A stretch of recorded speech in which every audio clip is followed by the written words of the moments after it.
Cause number 89D02-1209-MF-000343, U.S. National Bank Association, comma, lots of blank space, plaintiff, comma, versus Rachel, RACHAELDITTY, and Capital One Bank USA, comma, defendants, period. It's transcriptive evidence at hearing held on July 31st, 2014. This was before Judge Horn. I was present and taking notes. Before the Honorable Gregory A. Horn, Judge. And on his license, it's on, H-O-N, period, Gregory Alton Horn. So the appearances are plaintiff by counsel. This is important, this plaintiff by counsel, because it's going to show who the real plaintiff is in this transcript. Appearances: Tammy Lynn Ortman, and then Rachel Diddy, pro se. And I want to see if they used her middle name up here.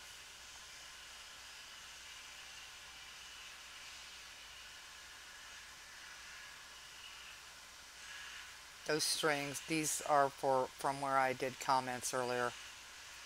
The court will call for hearing plaintiff's motion for provisional order requiring payment of mortgage, comma, taxes, comma, and insurance premiums in the case of U.S. Bank N.A. V.S. period Rachel Diddy and Capital One Bank, comma, N.A. semicolon, Rachel Diddy as counterclaimant versus U.S. Bank N.A. as counter-defendant. Cause number 89D02. Now, as you can see up here, the N.A.s aren't included.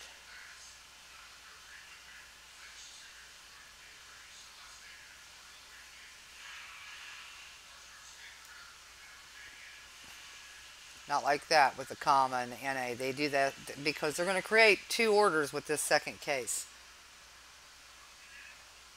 And it brings in, the court would show the appearance of plaintiff U.S. Bank National Association by counsel Tammy Lynn Ortman, and defendant Rachel Diddy appears pro se.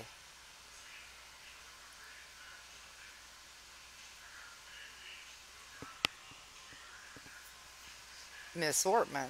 Yes, Your Honor, thank you. And there she goes into this. She's coming in under a pretense of Rachel didn't finish a deposition, or didn't do a deposition actually, and she brought in fake documents to get to this point. So this is the result of the trial, or the document trail that I've documented so far. This is a result of this and leading up to a time, which is July 31st, 2014. So we can do them together. So she says one for sanctions based on Miss Diddy's departure from the deposition previously scheduled. Would you like me to argue on or before the other, or both together? We can do them together.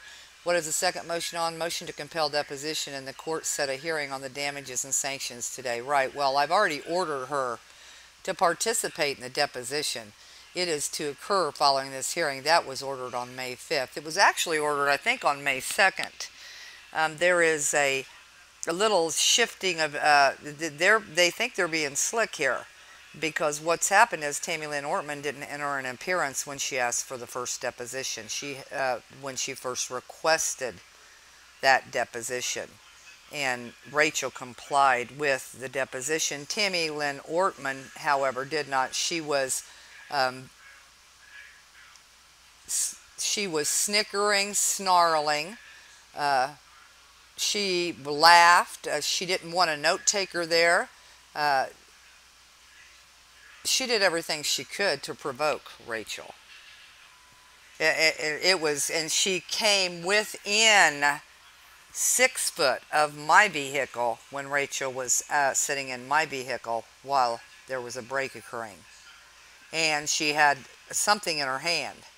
So I got out, and she made a statement to Rachel. So, and that's on the hotel motel parking lots video as well. So she flat was having fun, being a real witch to everybody, and then coming into court and playing these games based on false documents. She came in to provoke because what happened was Rachel did a special warranty deed over to me. And when that happened, that's when Tammy Lynn Ortman entered stage left. So anyway, the judge says he's already ruled on it. And I want to get to what I think is interesting on this hearing. Your Honor, Miss Diddy, this is Ortman talking, Miss Ortman. Your Honor, Miss Diddy is a defendant in the matter because she is the borrower. She is a mortgager. And then it says for more than 3 years now, and they have the 3 in parentheses, in the court, which is common in a mortgage foreclosure case, right? I mean, let's get down to brass tacks. And brass tacks, he uses more than once, and he uses the word practical more than once. These are key words. I'll get to that at another time. Why should I order this against her when it's 99% of the mortgage foreclosures? This happens all the time. And Miss Ortman, because of Indiana statute, says that. And then the court helps her, allows it. Yes, Your Honor, she says. The court helps her, allows it. Tell me particulars, practically, there he goes, speaking, why I should do it. Because after 3 years, again, 3 in parentheses, the bank is out for taxes for the location where Miss Diddy lives. It's out insurance premiums to protect the property that it has no benefit in. And it has no benefit. It has no beneficial interest is what they're saying there. In part, it could be argued. And the deposition was set to try and understand that Miss Diddy has been pleading in fact what facts she may have that are relevant to this case. The foreclosure action should take about 90 days to 120 days. The action has been pending since September 2012. Yes, it has, because they have never answered anything. They can't answer it. They know it's the truth. Well, yes, that's all true. And why I have some reservations about her counterclaims, etc. The fact is there are other contentions that she's made, right? And we have to deal with those. Ms. Ortman agreed. We'd like to deal with them by understanding what those facts are because the counterclaim isn't clear to me. In lieu of filing a motion for a more definite statement and exercising the same difficulties over and over again, we sought to depose Miss Diddy to understand what those facts are. And see, he's already ordered that she's going to go into the deposition. And now they're talking about the deposition. This is all well played out. The court, all right, Miss Ortman, before we got to that opportunity, Miss Diddy chose to terminate the deposition. We were here again today to continue the deposition to identify those facts, but that comes at a cost. It comes at a cost to my client. Another cost in addition to the loss of the principal, interest, taxes, and insurance. The court, true. Couldn't your client file for sanctions, however, as opposed to doing it under 32-30-10, period 5.8.6? And and he asked her a question. The sanctions are different, Your Honor. The sanctions apply to the failure to comply with Trial Rule 37A. So she's bringing in these different codes when, in fact, that isn't how she pled it. The court's adding this. The legislature understood that, in fact, foreclosure actions can, on occasion, take a significant amount of time and entered a protective statute for the benefit of the lender. Yeah, especially when they assign you the wrong loan that's on another property. So the court asked her, let me ask you this. Your firm does this routinely, regularly, a major part of your practice, I assume? And Miss Ortman, no, Your Honor, it's not. Foreclosure counselor is listed as Fouty and Fouty. I have been brought in to deal, the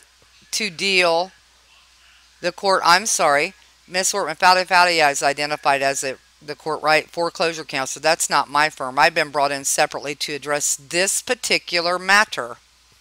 What matter would that be, Tammy Lynn Ortman? The court. Okay, Fouty and Fouty does this as a regular course of their practice. They're before me all the time. Yes, Your Honor. I wonder how many times they'd file something pursuant to this statute. Miss Ortman, I'm sorry, Your Honor, I do not know the answer to that question. My guess is, and the court says, my guess is not very many. Not very many. Would you agree with that? And Miss Ortman, I would, Your Honor. The court, all right, I'm not trying to be difficult. I'm trying to be as practical as I can be. I tend to be a pretty practical judge. And while I understand the right, it's clearly set out in statute. I just wonder how practically we're being. I'm wondering whether it's not in retaliation as opposed to being done in the regular course. And then Miss Ortman goes into her little thing. Permits, okay, so Your Honor, if we could make some progress in this case, then what the statute permits is in fact not a sanction. It isn't retaliation. It is in fact compensation for direct and immediate costs that U.S. Bank has continued to carry. In fact, the tax payment is due just 90 days from now, and again, it will incur the loss. These losses are not something that U.S. Bank contracted for. It has them, and then U.S. Bank, go to the bank that sold you the loan. And quite frankly, the court, Miss Diddy, why you haven't made a payment? Questioning, and I don't know exactly what to do. I didn't. Okay, so Rachel freaked out, but she did good. She said it was retaliation as well. But I want to get down to, because it didn't last very long.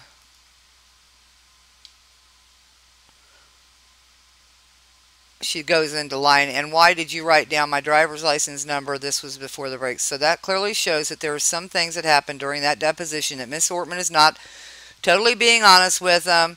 I didn't say until page. The court, Miss Diddy, let me stop you a moment. You need to be careful, very careful about what you say. We take very serious, okay, especially in court, everything that's said is recorded. Okay, so when you accuse someone of not telling the truth, you better be specific and you better be exact about what you say. I don't take it lightly when you accuse a lawyer of not telling the truth. Well, I'm accusing you, Judge Horn, of being dishonest. How do you like that? Look here. How specific can you get? I'm not sure. Page 46, all of page 46 basically, it talks about my ID on the very bottom line, 24A, and why did you write down my driver's license number? And he goes into that she needs to be specific because everything is recorded, and he takes it very seriously about a lawyer. You accuse a lawyer of not telling the truth. Okay, well, Miss Ortman had just stated that I didn't mention anything about the driver's license besides the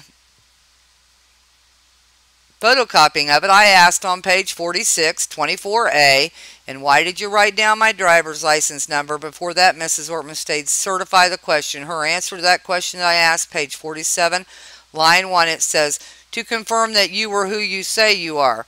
Page 47, I said, okay. Then I said, line number 3, I would like to take a break. So, so she's basically letting her know that they talked about the driver's license before the break. The break was caused by the fact that this chick took Rachel's state-issued ID and was copying it and was making that. She makes statements about it in the deposition that she's going to copy it and she'll do whatever she wants. And that U.S. Bank, U.S. had already paid them. They won't allow you to. I went to pay property taxes on this property. When U.S. Bank has already paid them, they won't allow you to. So this is the judge's can't offer to Rachel going down there and them saying U.S. Bank already paid them. So the court said, so if I order you to pay the taxes that U.S. Bank has been required to pay,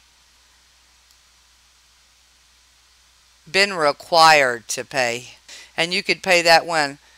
So this judge later on, though, this very day, and you'll see, I'll talk about it, he makes an order up. There's an order made up about this, and it's not what he says. It doesn't go into anything. It gets sent straight to this chick that pulled all these fake mortgages in.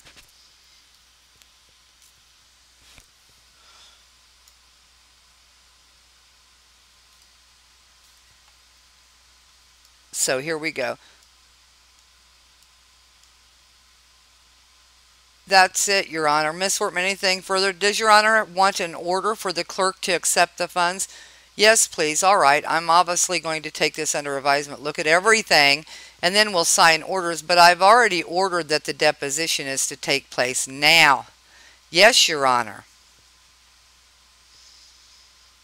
And this is the day that I went over and found that got the certified copy and went to the prosecuting attorney's office to try to speak to someone about this judge allowing fake court documents, because Rachel had the documents right there, and it's in her counter. It's on file. It's on her and I'll show this, what led up to this, which I already showed because I'm taping this to add to that. Miss Diddy, I'm being as frank with you as I possibly can. You've been filed a ton of paperwork, but it doesn't make much sense, okay, to me, and I'm assuming to Miss Ortman. We're trying to come up with a legal theory as to what you're saying, and that's what your deposition, at least part of your deposition, is going to be about.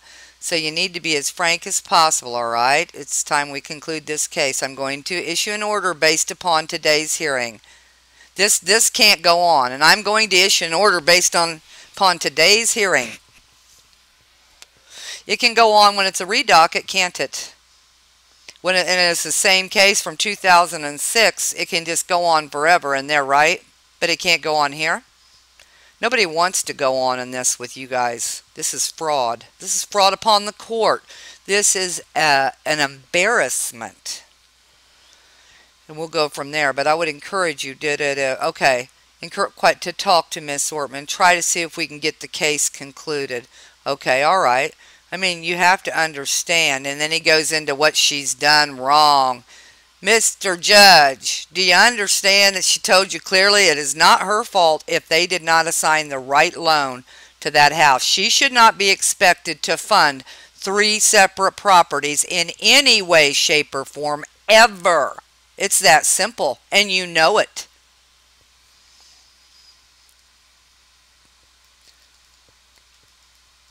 And then he's ordering her. Now remember when I said the plaintiff by counsel? Going to have your deposition taken, okay? All right, yes. And then you'll give me an additional order, follow-up for the clerk. And then Miss Ortman, yes, Your Honor, I'll have it mailed out tomorrow.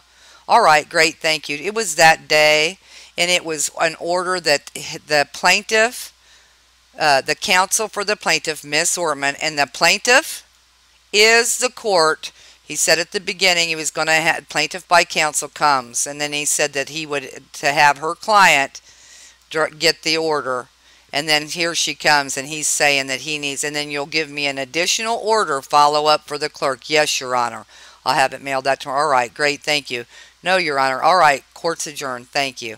And that is all the evidence recorded in this cause.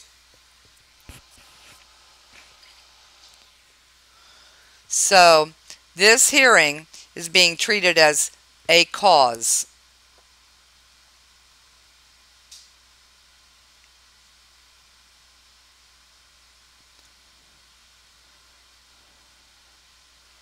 And this shows where Lisa M. Rourke, the reporter of Superior Court Number 2, that she did this. And that was a good job on this one. On another one, it's a little different, but let's see if they've got this fake mortgage in here. That's the actual deposition. Veritext.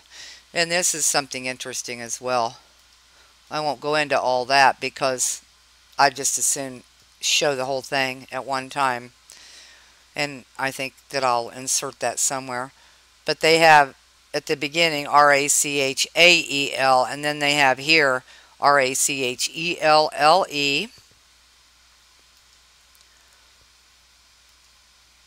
They can call it an original.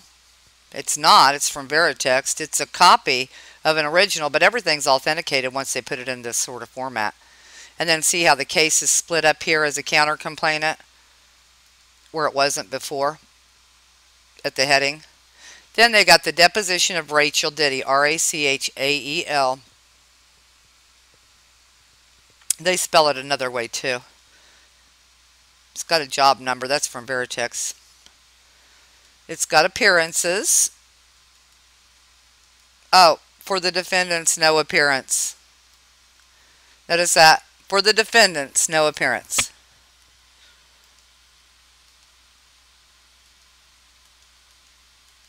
The good job, court reporter. Direct examination questions by Ortman. Let's see if this warranty deed's in here. I can cut this out if it's not.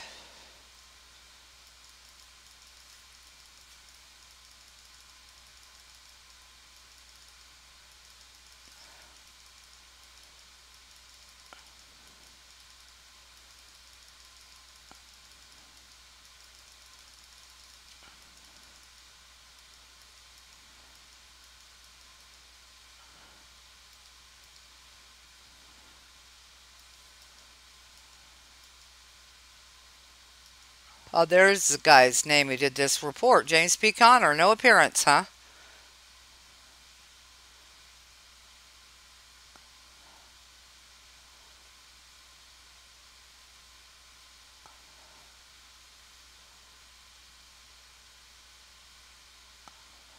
I am disinterested.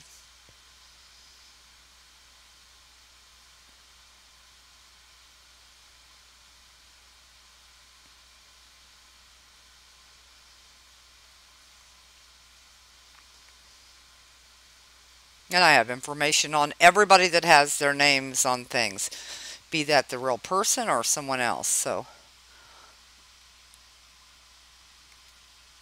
errata sheet, which Tammy Lynn Ortman failed to give. Now, the witness's name is Rachel Ditty, Rachel Ditty. And remember the Rachelle and the Rachael previously. This is all done for a reason, because the order is going to be a finely crafted instrument. They know exactly what they're doing. Then, of course, here's this name. Now, she did complete this, and this is turned in too. She completed. Of course, the judge kept her from putting anything in with his actions and his mannerism and the way that he acted. He knew, he knows, and he boldly didn't care. He was just doing it. He didn't care that anybody knew any of us. Who is he to care about us? I'm someone who voted for this jerk. And he's up here doing this to someone who clearly, if he's going by the law, then he's going to know it's a fake mortgage. Well, he knows. He knew. Doesn't understand what. I'm going to put it out here so that people can see it, and let's do a poll on who understands it and who doesn't. Is he incompetent? There's a Rachel again.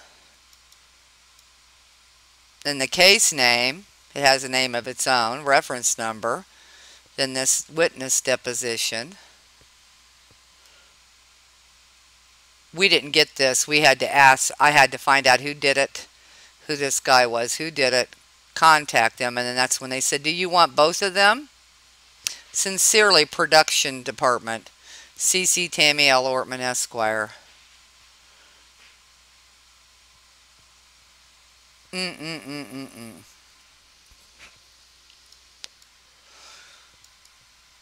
Comes Counsel for Plaintiff, U.S. Bank, comma, National Association, and then in parentheses, U.S. Bank, comma, Tammy Lynn Ortman, Affiant states Affiant is at least 18 years of age and of sound mind, and all matters stated herein are based upon personal knowledge. Affiant is an attorney licensed to practice in good standing.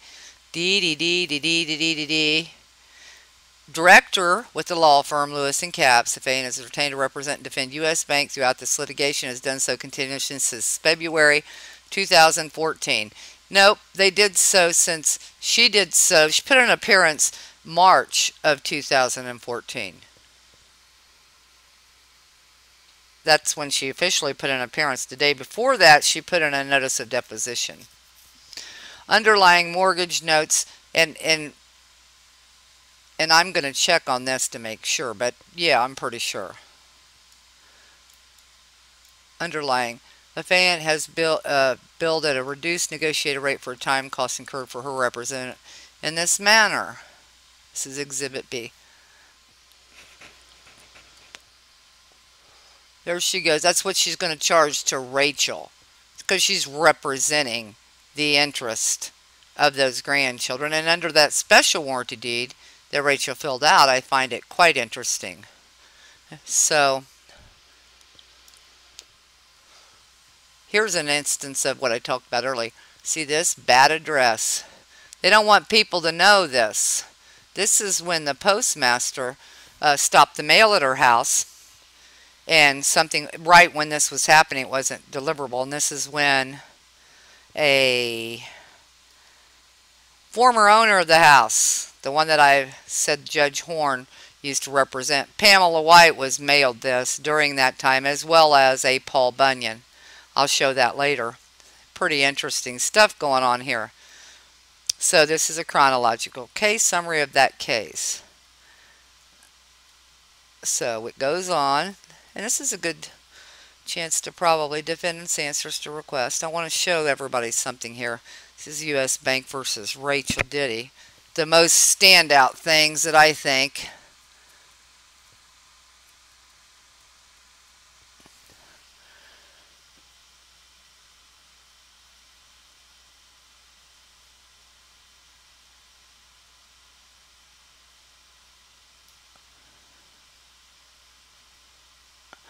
On 7/29/2013, this is this Andrew John Thompson. He files an amended appearance because back when he first filed it, he had not filed the proper appearance form. It had the wrong name and the wrong address for Rachel. Then he files an amended appearance on this date. This is after settlement conferences with the law firms and with insurance companies, and Andrew John Thompson was not hired for that. He was motion to stay for extension of time. This is when we found out about the fraud. One of the insurance agents wrote me and said that they were representing the lender's claims, already tendered claims. So we found out that he was involved in that, and he was fired. And he said he told Rachel he was going to have to quit based on moral differences. There wasn't any moral differences going on. I caught them all collecting insurance behind the scenes on this fraud and continuing it. And they're still continuing it to this day. Nothing's been done to stop it.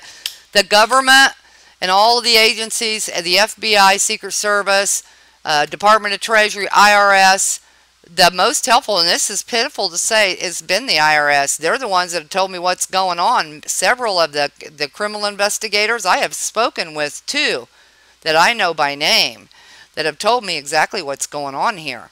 And nothing is being done about it. Right underneath our noses, this is going on. Right underneath. And so if somebody doesn't want to spend the rest of their life in court with these pieces of crap, then you know what? All you can do is get it down on paper, I guess, at this point, memorialize it, and it is in this case, and the truth will come out in the end. And that's the main thing. The truth comes out about what's occurring here. So the court, we sent in about what had happened, what this Andrew had done, and what he was running behind the scenes. And the court, having examined and considered defendant Rachel Diddy's motion to stay for extension of time, now finds the same should be denied. It is therefore ordered the defendants Rachel Diddy, notice the spelling here, and notice this spelling, motion to stay and for extension of time be and hereby is denied as to the stay, and the court finds there is nothing pending as to the extension of time. So the motion to stay is denied.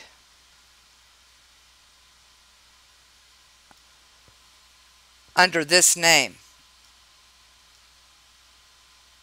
And as to the extension of time, the court finds there is nothing as to the extension of time. So the name that's left is RACHELLE in this instance. So on 11/15, Andrew Thompson files motion for leave to withdraw appearance, order submitted. However, and I must show this.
An email showing where the insurance company's Andrew Thompson.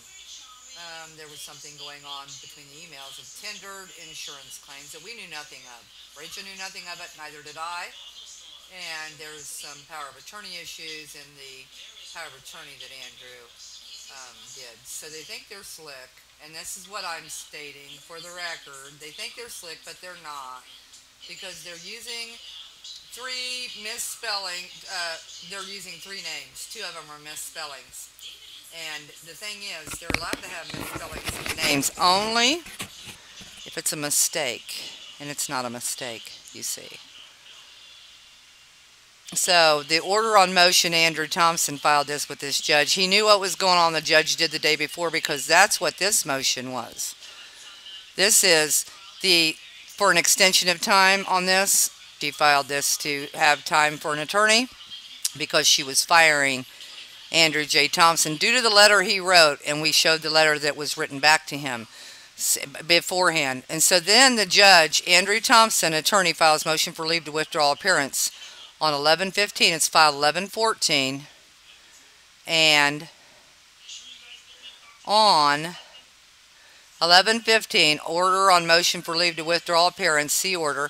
It is ordered that the appearance of Thompson Law Office, LLC, by and through Andrew J. Thompson is hereby withdrawn. Well, this Thompson Law Office, and I'm going back up because I want to, this is for not just, everybody's benefit. This goes into an actual complaint. So I want to go back up to where we hired him. We actually met with him in March of 2013, and we're paying him. And but he didn't put his appearance in until Andrew J. Thompson, attorney, files appearance for defendant Rachel Diddy. And see the spelling of the name? That's the name that they're going under this former criminal case, under a criminal citation. They're going under that name. So I'll go back down. And correspondence received from Carol on February 18th about this judge, about the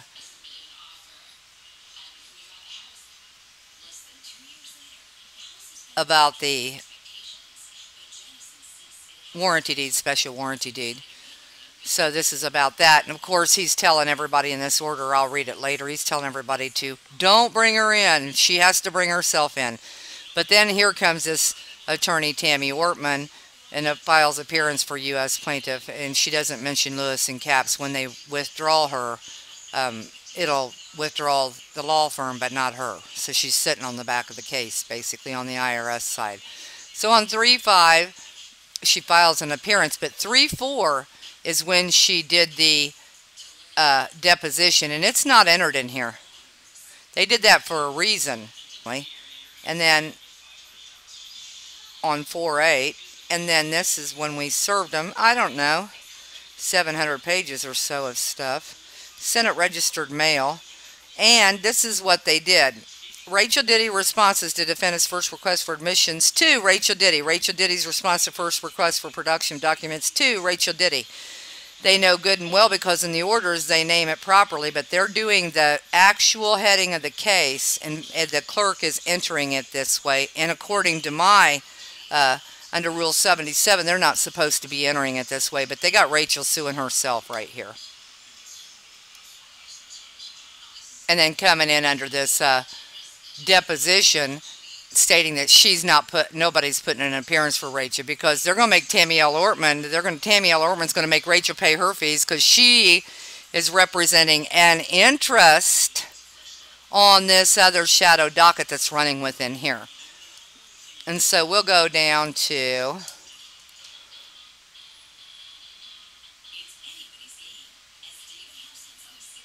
there's the hearing held right away, and then right away on 8-1.